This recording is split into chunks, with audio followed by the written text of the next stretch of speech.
when, as in some of the examples you gave, we're dealing with people of high political status and with big media exposure. And I know, at least about the media side, I know something. I had the privilege of interviewing Gus Dur of Mahid,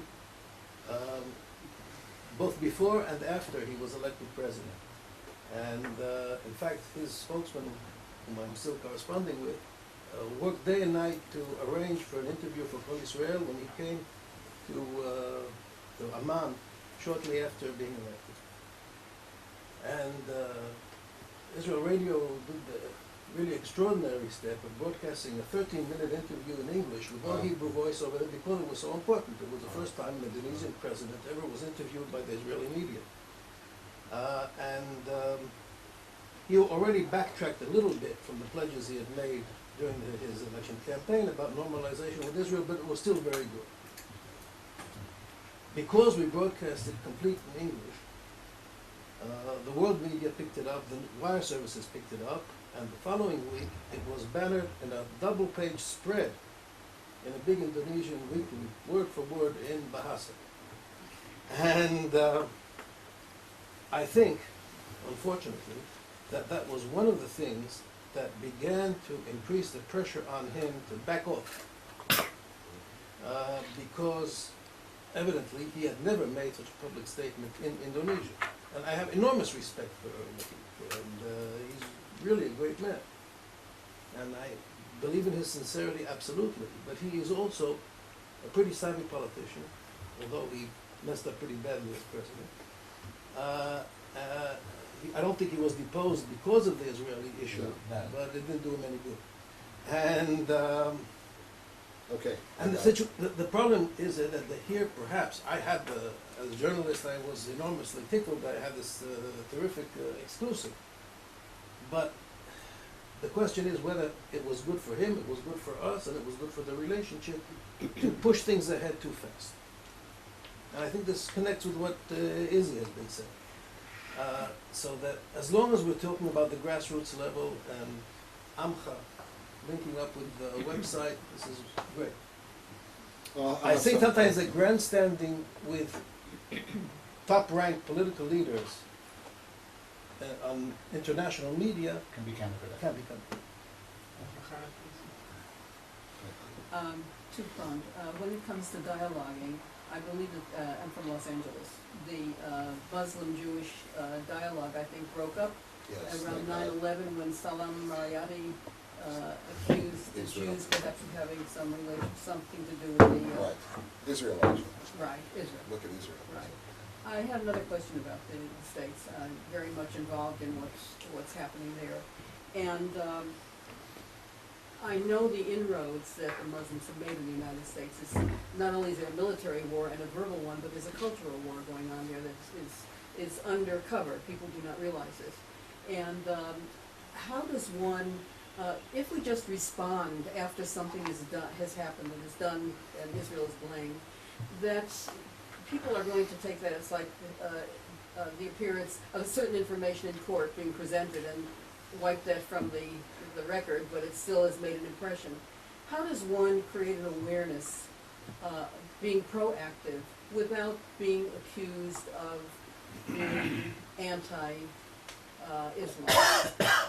I must just tell you that I recently sent an article on Islam by a well-known writer here and expert to a friend, a Jewish friend, who's a professional in Los Angeles, and I got the response that I am to Islam, to Muslims, what the protocols is to Jews.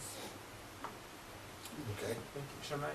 I have two comments relating to one important person, that's the Sheikh Yusuf al-Qaradawi, who is about 81 years old and the spiritual leader for Muslim Brotherhood and Muslim Europeans. And a Al Jazeera star. An Al Jazeera star. He wrote in his book about the guidelines for interfaith dialogue, and what he says is that it's better to focus the dialogue on issues such as the problems of promiscuity and third world matters, as opposed to start to talk about you believe that God is this and I believe that God is that. And this is, so what you're saying is about I can now interface. quote another Rebbe. Interfaith is similar to what, now the other thing is that I want to say about something, it was published in the newspaper that the Rav Rashi L'Yisrael Sfaradi Shlomo Amar tried to send a letter to Sheikh Karadawi, and he didn't get an answer, and the letter was published in the newspaper. I didn't see the letter, but I wrote Rav Amar a letter saying, if you want to write a letter to Sheikh Karadawi, please ask me. I'm reading his autobiography. Write to him about how his life was in this village when he was young, to get him to like you, and don't start to write to him about interfaith, hardcore issues and the first letter that you write to him. Did you get an answer from the? No answer. So Elo v'Elo. Okay, all right. Rabbi Cooper, I would be very thankful if you come fresh from the United States to give us some real background on Condoleezza Rice, who she really is. You said that she was a disappointment. I would like you to tell us exactly what you mean, because we don't know enough about her. And Judge? I want to ask you, that's somehow connected with the question that you have been asked, whether in certain cases such contexts might be counterproductive. I mean, you asked about that. But I would like to, on the other hand, it's not so easy perhaps to estimate, but have you had many cases where you felt that these contexts have had positive results, that it has changed the attitude of some of the Muslims that you have come in contact with? And if yes, have there been many cases or a large percentage of cases where you felt that there were positive results of these contacts? Okay. Well, okay. Let me. Well, a lot of interesting questions. Let me first answer the judge.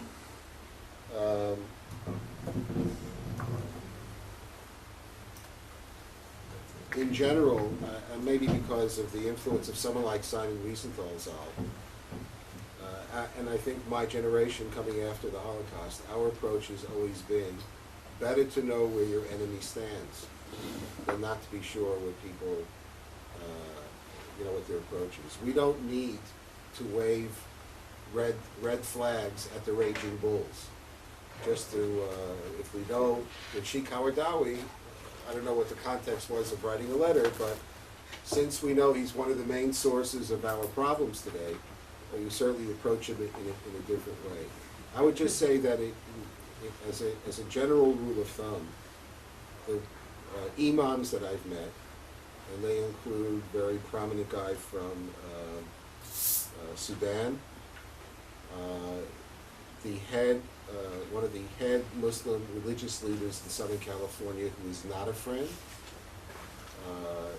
to the person who had invited me to speak before our beat at his mosque in California, and a whole other assorted. I think that in if nothing else, the opportunity to come before Muslims as a proud Jew and supporter of Israel, and have some normal discourse and interplay, generally be very, very positive. I will share with you, I want to tell this particular story to you because he's maybe the person, the Muslim, who spent the most time with me, and maybe he's been sort of most open, and he's not a major leader, but this guy, Muhammad Khan, from LA, he's been to my home for Rosh Hashanah dinner, and so I want to tell you what happened the last time we were together here in Yerushalayim. We went to the Kotel on a Thursday morning. We went to Avi the Kippah man. We bought him a kippah. We went through the old city together, through the shuk. And he kept saying, I can go to the, I'm a Muslim, I can actually go to the Western Wall, because he knows the other rule. Shocked out of his mind. We come to the Kotel, and I can say Baruch Hashem, the Meshulachim here are equal opportunity See somebody coming to the wall during a weekday, you're fair game. 4 Meshulachim came over simultaneously as he had his hands on the parade. And as soon as he finished his tefillah, 4 guys asked him for money. So he took out zakat, gave 4 people. The number 3 guy looked up and said, looks and said, wait a second, that's not K-A-H-N, that guy is K-H-A-N, he's a Muslim. First time and probably last time in my life I saw Meshulach take the money and said, from people like you, I don't take money, and right at the kotel gave him the money back. The fourth Meshulach, obviously didn't give him very much. And he said to him, sir, I understand your feelings, thank you for your honesty. The oldest Meshulach, after he saw the exchange, went over to him, it was really remarkable, gave him a hug and kissed Muhammad Khan. So, And asked for the money. didn't ask for more money. We're walking back up towards the Yeshiva I'll HaKotel. pick this bucket up. We stopped at the beautiful view, right, the vista. He turns to me and says, okay, Rabbi, we know each other a long time. So tell me, is the temple going to be built? Do you believe the temple is going to be built right on that spot? Because we're talking about dialogue. At the end of the day, you do have to, right, 2 friends, so come clean. Do you believe the temple is going to be built right there? And I said, Muhammad, absolutely yes, but not in the way that you may assume. He said, what do you mean? He said, it's not going to be Israeli soldiers with guns drawn going across the Temple Mount and they're going to clear it out. He said, well, how do you know? Very simple. David HaMelech Yochia told him the story of King David, but Muhammad, I can tell you absolutely, the temple is going to be rebuilt right on that spot. And you know what? For Muhammad, it's just one guy. He's not a big guy, but for Muhammad, the relationship did not change. The sky didn't fall in. What's more important to Muhammad is very interesting. He did a video on 99 names of Allah. I forgot this, though. I want to share. This is an amazing story. Do you know that there are 99 names of Allah? Okay? Which, the parallels sometimes just drive you crazy. So he did, because the Muslims have the same problem as we do with tefillah. How do you describe Kadosh Baruch Hu? How can you give adjectives? So it's the same sort of. So Muhammad, when he showed us the video, this goes back 8 years ago. When I saw the video, I said, you know what? We're going to invite you to show the 99 names of one of our programs at the museum. It was very interesting. And Rabbi Adlerstein was brought in to be the respondent. It was an interesting evening. What's the punchline? I don't remember. It must have been after one of our attacks on Sheikh Hawadawi Shlita. A newspaper in Pakistan said that there should be a fatwa taken out against it. One time I made the big leagues. Muhammad Khan from Los Angeles writes a letter to this newspaper and say, you must have it wrong. You can't talk about this guy the way you say Salman Rushdie. Said, these people invited me to show the 99 my presentation of the 99 names of Allah at their institution. So I'm not trying to weave, 1001 Nights story here, but the fact of the matter remains that I can say I don't know what will work, but what won't work is like this. We're going to somehow, dance around. We should be. I think it's one of the things that, a lot of people around this table travel a lot. No more. Okay, then. As an Orthodox Jew who's done his share of davening in phone booths, I have to say, I have a real respect for Muslims who whip out the prayer carpet and daven. I have to say that to a certain extent, you have to, with all of the other problems we have, that piece of it doesn't bother me in the least. So, B'kitzur, I think that if the way we present ourselves is based with honesty and integrity, as opposed to PC, politically correctness, I think that at the minimum, we know mi v'mi ha'olchim. We may be able to pick up an ally or two there, and who knows, maybe even a friend. Shammai, to your point, it reminded me of the story that I heard from about a student who went to Rav Soloveitchik and said like this, Rebbe, I have a lot of problems in my family, and for the last half a year I've been praying to Kadosh Baruch Hu for an answer, and he doesn't answer me. And Rav Soloveitchik is quoted as saying, young man, you may be mistaken. It could be that the Kadosh Baruch Hu has heard your tefillah, but sometimes the answer is no. As far as Islamophobia is concerned, Chana, the question that you raised, it's very, very complicated. Look, the federal statistics on hate crimes in the U.S. came out a week ago. It's exactly the way it's been for the last 25 years. Who are the first victims of racial attacks in America? Blacks. Who's the per capita? Who are the number one victims of religious hate crimes? Jews. In the United States, I think it came down to, I think it was a relatively minuscule number in terms of attacks on Muslims, despite everything. The basic numbers, except after 9/11, which right after 9/11, have always been. Are there underlying feelings, not so underlying feelings against Muslims in the U.S.? For sure. Does that manifest itself in terms of overt acts? Very, very infrequently. How Islamophobia is used, which would be, by the way, maybe you can invite Shimon to make the presentation, or the UN Watch guy. The game plan, from the point of view of Muslim NGOs and the Arab League, is to nothing less, you can see it even at the OSCE, which used to be the one area where we were allowed to be heard. They want to supplant anti-Semitism with Islamophobia, period. To say Islamophobia and other forms of discrimination, and maybe if they're in a good mood, they'll also include. So I was actually invited to present 2 years ago at the OSCE Media Conference, that's the Mediterranean countries, in Brussels, on the internet. It's the area which I usually present here. The next time I'll come and give you the 2.0 stuff. And because of the time, I was sitting next to the Saudi Arabian Minister of Culture and Information. He was not a happy camper that he was next to me. And he made it certain body language.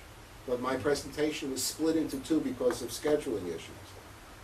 Before lunch and after lunch. After my first presentation, a senior diplomat from the Arab League came up to me and said, Rabbi Cooper, with all due respect, I consider your presentation to be itself a hate crime. Why? Because 98% of the Chomer presenting on how to be a terrorist on the internet is in Arabic. That's just what it is. 3 hours later, the same diplomat came over to me and said, what a brilliant presentation. Why? Because in Chelek Bet, when we're talking about the attacks on different religious groups and Jews and Hindus, the fact that there were 3 sites that were attacking Islam and that we included it in it, let's go. The victimhood piece is so strong that it's sort of like, it's like having that kind of myopia where you can't, you have a narrow cast where it's the only thing that you see, but it's clear, we have people who fought this, that we will see more and more utilization of the term Islamophobia to try to marginalize, sideline, and if possibly simply eliminate international sessions that have been convened to fight anti-Semitism. And finally, the ultimate question of, is all media, does the Big Bang Theory always work with Tovah? The answer is No, doesn't always, but sooner or later, if we want to talk about normalizing relations, sooner or later, someone like a Wahid, people have to step to the plate and begin to address and break the taboos. Look, there's no denying that having the elite get together and having that photo showing the different, like the photo from Bali with the different religious leaders, that makes a roshan. The only other thing I would say is that cannot come, it won't get us to where we have to go unless it also includes direct contact on the grassroots level, which by definition generally doesn't create a media stir. And that also means, I think, in our day, in this issue, two things. One, learn from our enemies. Our enemies are using the internet. We should also do our best to at least put our case out in those languages to those cultures. I think, would be foolish and signing our own warrant if we don't. Secondly, people here are involved with educational institutions, with scientific institutions and the others. A priority should be made to try to get as much FaceTime and direct personal interplay with those universities in the former Soviet Union, in Asia and elsewhere that are prepared to actually invite someone who is a Jew and a Zionist to come in and have direct contact. As a very knowledgeable diplomat once said, politicians sign treaties, but only people make peace. So you can have the high-profile stuff going on, but if we just only keep it at that, and even if it was kept secret until such time as you unveil, some great response, I think that without empowering Amcha, there is zero chance to get where you have to get to. Finally, if you'll shut off the camera. Our next event is Tuesday morning at 10 o'clock, presentation by Justice Reiner on why the Christians are leaving the Palestinian territories. So Tuesday or Monday? it's Monday. I said Monday, no? Oh, sorry, Monday. Monday at 10 o'clock. So if you would like to